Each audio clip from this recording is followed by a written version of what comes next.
Exercise 6.2 का question number 5 इस वक्त हमारे सामने मौजूद है। हमारे पास क्वेश्चन है x plus 2/5 plus y is equal to 6, 2x minus y is equal to 12। आपको पता है इन सवालात में हमें इक्वेशंस को दोबारा रीअरेंज करके लिखना होता है। ऐसे लिखना होता है कि इसके ज़रिए हम y की वैल्यू मालूम कर सकें। तो हमारे पास देखें, इसमें पहले जो इक्वेशन गिवन है x plus 2/5 plus y is equal to 6, इसमें हम y मालूम कर सकते हैं अगर हम यहाँ से x प्लस 2/5 को इज इक्वल के दूसरी साइड पे ले आएँ। तो यहाँ पर देखिए ये प्लस में है, अगर ये इज इक्वल के दूसरी साइड पे आएगा तो ये स्टूडेंट्स क्या होगा, माइनस में आ जाएगा। तो हमारे पास होगा y is equal to 6 minus x plus 2/5 जो हम इज इक्वल के दूसरी साइड पे लेके आ गए, तो ये यहाँ पर माइनस में आ गया और हमारा इस सवाल का ये हो गया इक्वेशन नंबर 1। ठीक है, इसी तरह यहाँ पर देखें 2x minus y is equal to 12 है। तो मैं आपको यहाँ पर ऐसे समझा देता हूँ। देखें हमारे पास है 2x minus y is equal to 12। अगर मैंने इसमें y मालूम करना है तो मुझे इसकी वैल्यू यहाँ पर रखनी होगी, बाकी वैल्यूज़ मुझे यहाँ से ख़त्म करनी होगी। लेकिन इसका आसान तरीका ये है कि अगर मैं y को इज इक्वल के इस साइड पे ले आऊँ और 12 को इज इक्वल के इस साइड पे ले आऊँ तो इन दोनों का साइन चेंज हो जाएगा, यानी 2x और ये 12 यहाँ पर आएगा तो माइनस हो जाएगा और यहाँ से माइनस वाई जब इज इक्वल के दूसरी साइड पे आएगा तो प्लस हो जाएगा। अब मेरे पास देखिए y is equal to 2x minus 12 हमारे पास इक्वेशन बन गई। तो y is equal to 2x minus 12 ये हमारी हो गई इक्वेशन नंबर 2। ठीक है, अब मुझे इन दोनों इक्वेशंस को सॉल्व करना है और मैं इसके ऑर्डर पेयर्स बनाऊंगा ताकि मैं इसको फिर ग्राफ में हम आंसर इसका पुट कर सकें। तो देख सकते हैं कि हमारे पास y is equal to 6 minus x plus 2/5 equation number 1 है। तो सबसे पहले हमने क्या करना है, मैं यहाँ पर लिखूंगा टेबल फॉर इक्वेशन नंबर 1। ठीक है, तो इक्वेशन नंबर 1 का टेबल हम कैसे बनाएंगे, देखें हमने यहाँ पर x की ऐसी वैल्यूज पुट करनी है कि अगर हम उसके साथ 2 को प्लस करें तो 5 से वो कट भी सके। तो सबसे पहले मैं इसमें 3 को अगर हम यहाँ पर प्लस करते हैं, x की वैल्यू अगर मैं 3 रखूँ, if x is equals to 3 तो हमारे पास ये क्या होगा, y is equal to 6 minus x की जगह यहाँ पर आ जाएगा 3 और 3 प्लस 2/5 हो जाएगा। तो आपको पता है 3 प्लस 2 हमारे पास ये 5 के बराबर होता है। तो y is equal to 6 minus 5/5 आ जाएगा। 5 और 5 आपस में अगर कट जाते हैं तो 1 बन जाएगा। 6 में से अगर हम 1 को माइनस करें तो हमारे पास y की वैल्यू मालूम हो जाएगी जो बराबर होगी 6 माइनस 1 यानी 5 के। ठीक है, तो अब यहाँ पर आप देख सकते हैं कि मैंने यहाँ पर 3 लगाया तो मेरा आंसर आया 5। ठीक है, अब मैं यहाँ पर एक और वैल्यू पुट करता हूँ। अगर मैं यहाँ पर x की वैल्यू अगर मैं यहाँ पर 8 लगा दूँ तो if x is equals to 8, ठीक है, तो हमारे पास ये इक्वेशन जो होगी y is equal to 6 minus 8 plus 2/5 हो जाएगा। तो आपको पता है स्टूडेंट्स के 8 प्लस 2 10 होता है और 10 जो है ये 5 पे कट सकता है। तो y is equal to 6 minus 10/5 हो जाएगा और 5 1 ज़ा 5, 5 2 ज़ा 10 हो जाए। तो हमारे पास क्या होगा, y की वैल्यू हमारे पास मालूम हो गई, कितनी है यहाँ पर 6 माइनस 2 हमारे पास आ जाएगा। तो 6 माइनस 2 कितना होता है, 4 होता है। y की वैल्यू जब मैंने 8 पुट की तो मेरे पास x की वैल्यू जब मैंने 8 पुट की तो y की वैल्यू हमारे पास आ गई 4। ठीक है, अब मैंने यहाँ पर x की कोई और वैल्यू पुट करनी है कि इसका आंसर आ जाए हमारे पास। तो देख सकते हैं कि अगर हम x की वैल्यू यहाँ पर 13 लगा दें तो 2 उसके साथ प्लस होगा 15 हो जाएगा। 15 भी 5 पे कट सकता है। तो x इज इक्वल टू 13, अगर मैं x की वैल्यू 13 रख देता हूँ तो मेरे पास ये इक्वेशन होगी y is equal to 6 minus 13 plus 2/5 हो जाएगा। ठीक है, तो 13 प्लस 2 15 हो जाएगा। ये मेरे पास आएगा 16 माइनस 6 माइनस 15/5, तो 15/5, 5 और 15 कटते हैं, 3 हमारे पास आ जाता है। तो y is equal to 6 minus 3, 6 minus 3 हमारे पास y की वैल्यू आ जाएगी 3। ठीक है, इसी तरह अगर मैं यहाँ पर x की वैल्यू -7 रख देता हूँ, if x is equal to -7 तो हमारे पास y बराबर होगा 6 माइनस, यहाँ पे चूंकि माइनस डबल आ गया तो मैंने यहाँ पे ब्रैकेट में क्लोज कर दिया, -7 प्लस 2/5। तो यहाँ पे मैंने -7 इसलिए रखा क्योंकि -7 के साथ अगर हम 2 प्लस करते हैं तो -5 आता है और -5 5 के जरिए कट सकता है। तो y is equal to 6 minus यहाँ पर आ जाएगा -5/5। तो 5 और 5 आपस में कट जाएंगे तो हमारे पास यहाँ पर अंदर रह जाएगा 1। तो आपको पता है कि 6 माइनस माइनस है, तो माइनस 2 दफ़ा जब आता है तो वो आपस में मल्टीप्लाई होकर प्लस हो जाता है और +1 आ जाएगा यहाँ पे। तो आपको पता है यहाँ पर हमारे पास क्या आ रहा है, 6 + 1 7, ठीक है। तो y की वैल्यू हमारे पास आ गई 7। ये हमारा टेबल जो है, पहला टेबल हमारा बन चुका है। हमने यहाँ पर ऊपर लिखना है x और नीचे लिखना है y, ठीक है। अगर हमने x की वैल्यू लगाई 3 तो हमारा आंसर आया 5, ठीक है। जब हमने x की वैल्यू लगाई 8 तो हमारा जो आंसर आया वो था 4। जब हमने x की वैल्यू लगाई 13 तो हमारा जो आंसर आया वो था 3। और जब हमने x की वैल्यू लगाई -7 तो हमारा जो आंसर आया वो था 7, ठीक है। ये हमारा स्टूडेंट्स इक्वेशन नंबर 1 का टेबल तैयार हो गया। अब हमने स्टूडेंट्स क्या करना है, इक्वेशन नंबर 2 के टेबल को इसी तरह तैयार करना है। तो मैं यहाँ पर लिख देता हूँ टेबल फॉर इक्वेशन नंबर 2। तो इक्वेशन नंबर 2 हमारे पास क्या है, y is equal to 2x - 12। अगर मैं यहाँ पर x की कोई भी वैल्यू पुट कर दूँ तो ये y की वैल्यूज आ सकती है, लेकिन चूंकि मुझे यहाँ पर इन दोनों टेबल्स में सेम वैल्यू चाहिए तो मैं यहाँ पर बड़ी वैल्यूज रखूंगा। मैं कोशिश करता हूँ यही वैल्यूज रखूँ जब तक मेरा आंसर सेम नहीं आ जाता। तो सबसे पहले मैं यहाँ पर 3 रखता हूँ। अगर मैं x की वैल्यू 3 रख दूँ, ठीक है, तो मेरे पास यहाँ पर अगर 3 आ जाता है तो y बराबर होगा 2 × 3 - 12 के, ठीक है। तो y इज इक्वल टू 2 3 = 6 और 6 में से अगर हम 12 को माइनस करते हैं तो 6 में से 12 माइनस होता है 6 ही आता है, लेकिन ये माइनस में आएगा क्योंकि छोटे हिस्से से जब बड़ा हिस्सा माइनस होता है तो आंसर माइनस में आता है। तो y इज इक्वल टू -6 होगा। अब इसमें देखिए दूसरा नंबर हमने जो रखा था वो 8 था, तो इसमें भी दूसरा नंबर 8 रखते हैं। अगर x बराबर हो 8 के तो हमारे पास क्या होगा, हमारे पास y इज इक्वल टू होगा 2 और x की जगह मैं 8 रख रहा हूँ। 2 8 = 16 और 16 में से हम 12 को माइनस करेंगे तो आप देख सकते हैं कि अगर हम 16 में से 12 को माइनस करें हमारा आंसर आ रहा है 4 और ये हमें सेम वैल्यू मिल गई। यहाँ पर भी 8 रखा था तो 4 आंसर आया था, यहाँ पर भी जब हमने 8 रखा तो हमारा आंसर 4 आया, ठीक है। तो इसका मतलब है कि हमें सेम वैल्यू मिल चुकी है। अब हम आगे यहाँ पर x की कोई सी भी वैल्यू रख दें उसके ऊपर कोई फ़र्क नहीं पड़ेगा। तो मैं यहाँ पर 1 और 2 रख देता हूँ। अब यहाँ पर देखें, अगर मैं x की वैल्यू रख दूँ 1, ठीक है, यहाँ से वैल्यू उठाने का मतलब ये था ताकि मुझे सेम वैल्यू मिल जाए। सेम वैल्यू मिल चुकी है, अब मैं 1 2 रख सकता हूँ आगे, ठीक है। तो अगर y बराबर होगा, अगर x बराबर होगा 1 के तो y बराबर होगा 2 1 = 2 और 2 में से 12 हम क्या करेंगे, माइनस करेंगे। तो y इज इक्वल टू 2 - 12 हमारे पास आ जाएगा -10। तो y की वैल्यू आ गई -10। अगर हम x की वैल्यू रख देते हैं 2, ठीक है, तो y बराबर होगा 2 × 2 - 12। 2 × 2 हमारे पास क्या होता है, 2 × 2 4 होता है। 4 में से 12 को अगर हम माइनस करते हैं तो हमारे पास आ जाएगा -8, ठीक है। तो ये हमारा स्टूडेंट्स ये टेबल भी तैयार हो चुका है। तो टेबल नंबर 2 को भी हम यहाँ पर बना देते हैं। तो हमारे पास ऊपर इसमें आएगा x और नीचे इसमें आएगा y। जब हमने x की वैल्यू स्टूडेंट्स टेबल नंबर 2 में जब हमने x की वैल्यू 3 रखी तो हमारा जो आंसर आया था वो था -6। जब हमने x की वैल्यू 8 रखी तो हमारा जो आंसर आया वो 4 था। और जब हमने x की वैल्यू 1 रखी तो हमारा जो आंसर आया वो -10 था। और जब हमने x की वैल्यू 2 रखी तो हमारा जो आंसर आया वो था -8, ठीक है। अब आप देख सकते हैं टेबल नंबर 1 में और टेबल नंबर 2 में हमारे पास 8 और 4 सेम है। जब हमने 8 रखा तो हमारा आंसर 4 आया।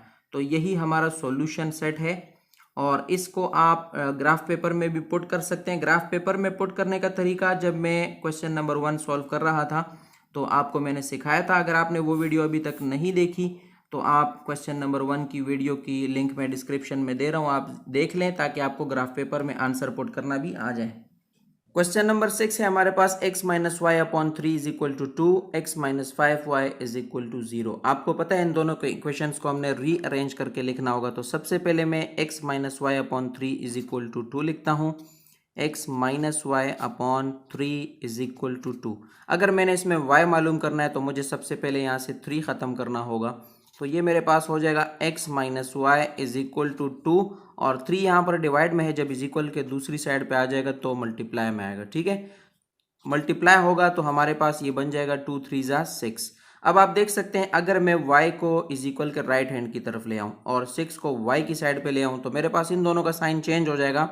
ये हमारे पास हो जाएगा x minus 6 is equal to minus y, जब इज इक्वल के इस साइड पे आएगा तो इसका साइन प्लस हो जाएगा। तो हमारे पास इक्वेशन बन गई y is equal to x minus 6। तो हमने बनाया y is equal to x minus 6, ये हमारे पास हमने नाम रख दिया इक्वेशन नंबर 1। ठीक है, अब मैंने इक्वेशन नंबर 2 जो बनानी है वो हमारे पास सवाल में जो दूसरी इक्वेशन गिवन है x माइनस 5y is equal to 0, x minus 5y is equal to 0।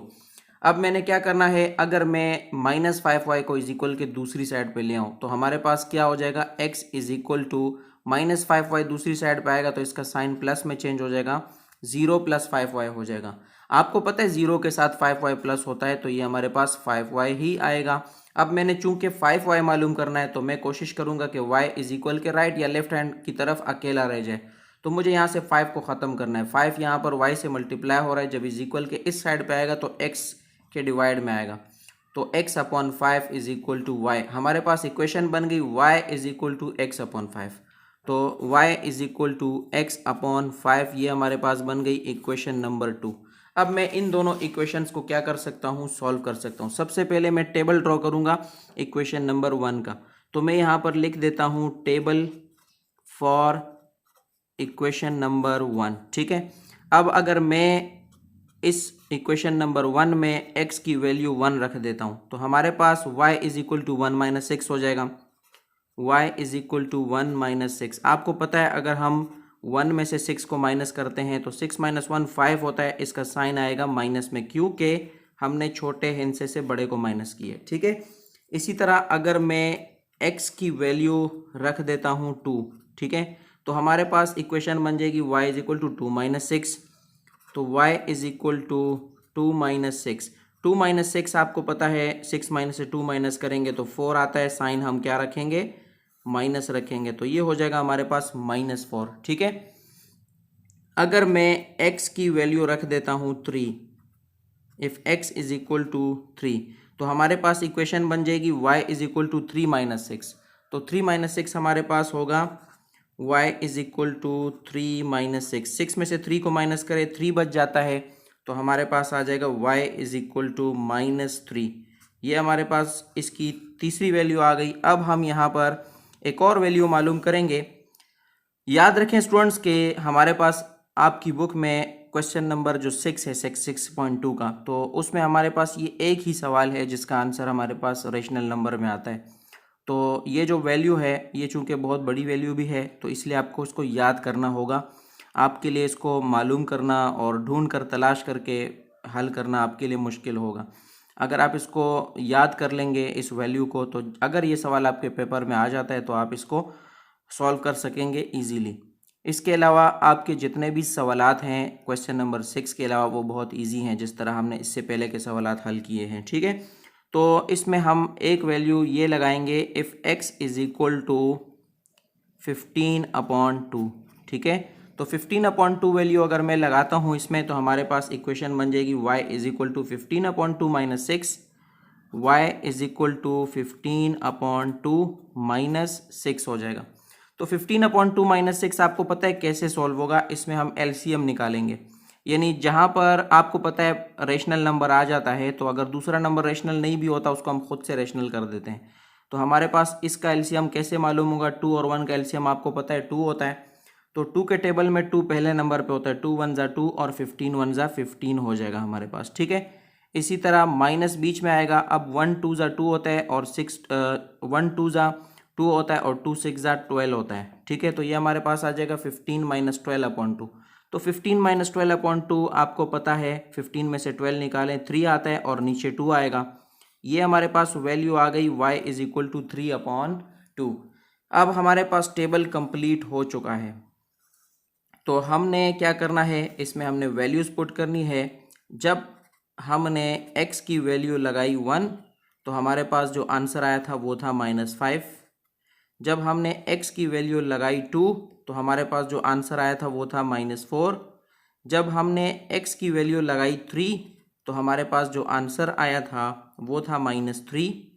और जब हमने x की वैल्यू लगाई 15/2 तो हमारे पास जो आंसर आया था वो था 3/2। ठीक है, तो ये हमारे पास टेबल हमने ड्रॉ कर लिया है। अब हमने स्टूडेंट्स इक्वेशन नंबर 2 का इसी तरह का टेबल ड्रॉ करना है। तो y is equal to x/5 का हम टेबल बनाएंगे। तो इसका टेबल बनाना बहुत आसान है। सबसे पहले हम क्या करेंगे, अगर x की वैल्यू रख देते हैं हम 5, ठीक है, तो हमारे पास क्या होगा, हमारे पास y इज इक्वल टू 5/5 हो जाएगा। y is equal to x की जगह 5 आ जाएगा, नीचे 5 ऑलरेडी मौजूद था इक्वेशन में, तो 5 और 5 आपस में कट जाएंगे, y इज इक्वल टू 1 हो जाएगा। ठीक है, अगर मैं x की वैल्यू रख देता हूँ 0 तो भी ये सवाल हल हो सकता है। y इज इक्वल टू 0/5 हो जाएगा, y इज इक्वल टू 0/5। ठीक है, तो 0 अगर 5 के ज़रिए डिवाइड होगा, आपको पता है 5 0 0 होता है, तो हमारे पास आंसर भी 0 आएगा। ठीक है, y इज इक्वल टू 0। ठीक है, इसी तरह अगर हम x की वैल्यू रख देते हैं, अगर हम x की वैल्यू रख देते हैं -5 तो भी ये सवाल हल हो सकता है। y इज इक्वल टू -5/5 हो जाएगा। 5 और 5 जब कटेंगे तो यहाँ पर 1 आएगा, y इज इक्वल टू -1 आ जाएगा, जो कि हमारे पास देखें 3 हमारे पास इसके पेयर्स मालूम हो चुके हैं, लेकिन तीनों में से कोई भी ऐसा नहीं है जो पहले की तरह हो। तो यहाँ पर भी हमें 15/2 वैल्यू लगानी पड़ेगी ताकि हमारा आंसर आ जाए सेम। ठीक है, तो इसमें भी मैं लगा देता हूँ, अगर x बराबर होता है 15/2 के, तो 15/2 वैल्यू लगाने से हमें एग्जैक्ट वही आंसर मिल जाएगा जो वहाँ पे मिला था। तो y इज इक्वल टू हमारे पास हो जाएगा 15/2, और यहाँ पर देखिए डिवाइड में हमारे पास 5 था, तो ये यहाँ पर जब 5 जो है, अगर हम इसको यहाँ से नीचे से डिवाइड से ख़त्म करते हैं तो यहाँ पे हमारे पास आ जाएगा डिवाइड में। ठीक है, तो डिवाइड में आने से आप देख सकते हैं यहाँ पे ये रेशनल नंबर है, तो इसको भी हम इसके नीचे 1 लगा के रेशनल बना देते हैं। तो हमारे पास ये हो जाएगा y is equal to 15/2 divide 15/1 5/1। तो अगर मैं इसको डिवाइड को मल्टीप्लाई में चेंज कर दूं तो आपको पता है राइट हैंड साइड की तरफ जो रेशनल नंबर होता है वो उल्टा हो जाता है। तो हमारे पास ये बन जाएगा 15/2 मल्टीप्लाई 1/5 हो जाएगा। ठीक है, तो अगर मैं 5 1 ज़ा 5 और 5 3 ज़ा 15 को काट दूं तो हमारे पास देखिए आंसर आ रहा है 3/2। तो y इज इक्वल टू 3/2 हमारे पास इसका आंसर हो गया। ये टेबल भी हमारा तैयार हो चुका है। अब हमने इसमें वैल्यूज़ पुट करनी है। यहाँ पर हम लगा देते हैं x और यहाँ पर हम लगा देते हैं y। ठीक है, तो जब मैंने x की वैल्यू लगाई 5 तो मेरे पास जो आंसर आया वो था 1। जब मैंने x की वैल्यू लगाई 0 तो मेरे पास जो आंसर आया वो भी 0 था। जब मैंने x की वैल्यू लगाई -5 तो मेरे पास जो आंसर आया था वो था -1। और जब मैंने x की वैल्यू लगाई 15/2 तो मेरे पास जो आंसर आया वो था 3/2। तो अब आप देख सकते हैं 15/2 इक्वेशन नंबर 2 में लगाने से हमें आंसर मिला 3/2, जो हमें इक्वेशन नंबर 1 में भी जब हमने 15/2 लगाया तो हमारा आंसर था 3/2। ठीक है, तो आप अगर 2 को 15 को 2 से डिवाइड करते हैं तो हमारे पास देखें, हमारे पास यहाँ पर 15 है, और अगर हम इसको 2 से डिवाइड कर दें तो हमारे पास आएगा 2 7 ज़ा 14। ठीक है, और यहाँ पर आप देख सकते हैं कि 15 में से 14 को माइनस करें 1 आ जाता है। ठीक है, अब यहाँ पर मज़ीद अगर हम सॉल्व करेंगे तो पॉइंट लगाना पड़ेगा। पॉइंट लगाने से यहाँ पे 0 आ जाएगा, 2 5 ज़ा 10 आ जाएगा। तो हमारे पास देखें ये वाली वैल्यू जो है, इस वैल्यू को हम 7.5 भी लिख सकते हैं। यहाँ पर जहाँ पर हमने 15/2 लिखा है, यहाँ पर हम इसको 7.5 भी लिख सकते हैं ताकि हमें इसको ग्राफ में पुट करने में आसानी हो। इसी तरह 3/2 है, अगर आप 3 को 2 से डिवाइड करते हैं तो आपको पता है कि हमारे पास 2 1 ज़ा 2 होता है, और यहाँ पर अगर हम पॉइंट लगा देते हैं तो हमारे पास 3 में से 2 माइनस करें 1 आता है, यहाँ पे 0 लग जाएगा और 2 5 ज़ा 10 होगा। तो ये वाली वैल्यू भी आप यहाँ पर 3/2 पुट करने के बजाय 1.5 पुट कर सकते हैं दोनों में। तो 7.5 और 1.5 वैल्यू जो है इसको आपको ग्राफ पेपर में लगाने में क्या होगा, आसानी होगी। इसीलिए मैंने आपको ये रिकमेंड किया कि आप इसको चेंज करें। ठीक है, तो हमारा सवाल सॉल्व हो चुका है। इस सवाल का हमारा जो आंसर है वो है 15/2 और 3/2 हमारा आंसर है। इस सवाल का सॉल्यूशन सेट है। ठीक है।